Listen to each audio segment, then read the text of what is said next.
Fixer son prix, c'est l'une des décisions les plus stressantes pour un entrepreneur. Trop bas, vous ne gagnez pas assez.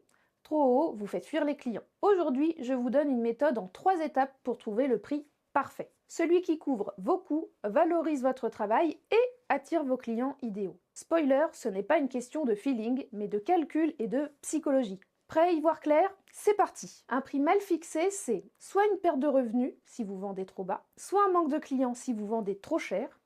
A l'inverse, un bon prix, c'est de la confiance pour vous et vos clients, de la pérennité pour votre activité. Alors, comment faire?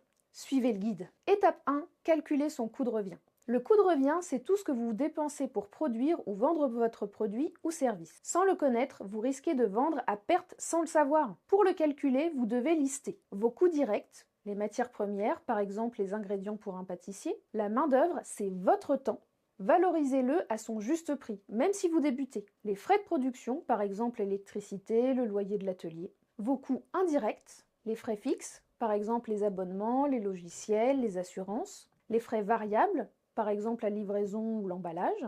Une fois le coût de revient calculé, appliquez une marge en faisant prix de vente égale coût de revient plus marge bénéficiaire. Pour connaître la marge que vous pouvez appliquer, vous pouvez vous baser sur celle pratiquée dans votre domaine. Le piège à éviter, n'oubliez pas de vous payer. Beaucoup d'entrepreneurs oublient de se rémunérer dans leurs calculs. Votre temps a de la valeur, alors incluez-le. Étape 2, analysez le marché et la psychologie des prix. Il est important de comprendre le marché et de jouer avec la psychologie des prix. Parce que fixer un prix, ce n'est pas juste une question de coût, c'est aussi une question de perception. Le marché, regardez le prix de 3 concurrents directs. Où vous situez-vous? Moins cher, le risque est de paraître low cost, qualité perçue faible. Plus cher, il faut justifier par un service premium ou des matériaux bio par exemple. Aligné, sécurisant, mais peu différenciant. Toujours le marché, interrogez la valeur perçue de votre client. Qu'a-t-il déjà essayé pour résoudre son problème? Combien cela lui a coûté? Quel est son budget moyen pour votre pôle de dépenses? Comment se représente-t-il le prix de votre produit ou de votre service? S'il ne le connaît pas, est-ce qu'il imagine que c'est cher? Qu'est-ce que cher pour lui? Qu'est-ce qui fait qu'il pense que ça doit être cher? Ou l'inverse? La psychologie des prix, prenez en compte les différents billets. Le billet d'ancrage, on se fie fortement à la première information perçue. Aussi, il est d'usage d'afficher un prix barré pour donner l'impression d'une bonne affaire. Le charm pricing, là encore, il s'agit de présentation. 29,90 € au lieu de 30 € ou 4 fois 300 € au lieu de 1200 €. Le choix du compromis. Proposez 3 options avec un prix et une valeur différente pour chaque option, en sachant que les consommateurs vont le plus souvent se tourner vers l'option du milieu.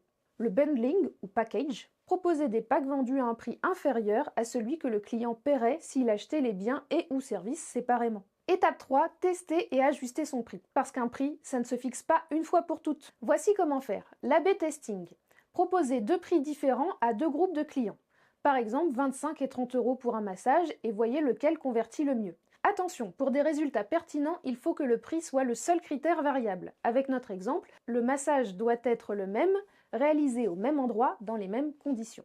Les groupes doivent être composés avec les mêmes profils de clients. Les précommandes. Lancez une offre à un prix test sur les réseaux sociaux. Par exemple, 10 places à 40 € au lieu de 50 € pour les 10 premiers. Et mesurez la réaction. Quand ajuster?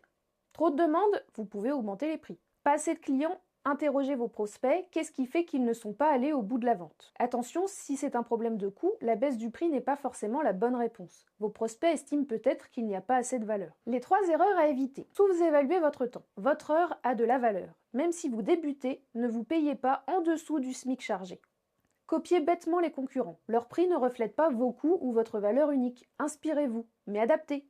Oubliez de tester. Un prix n'est pas gravé dans le marbre. Testez, ajustez, optimiser. Récapitulons. Pour fixer votre prix idéal, calculez votre coût de revient, sans oublier votre salaire. Analysez le marché et jouez avec la psychologie des prix. Testez et ajustez en fonction des retours clients.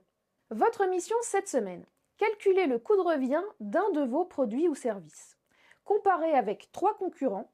Si vous êtes suffisamment avancé sur votre projet, testez un prix pendant 7 jours et notez les réactions.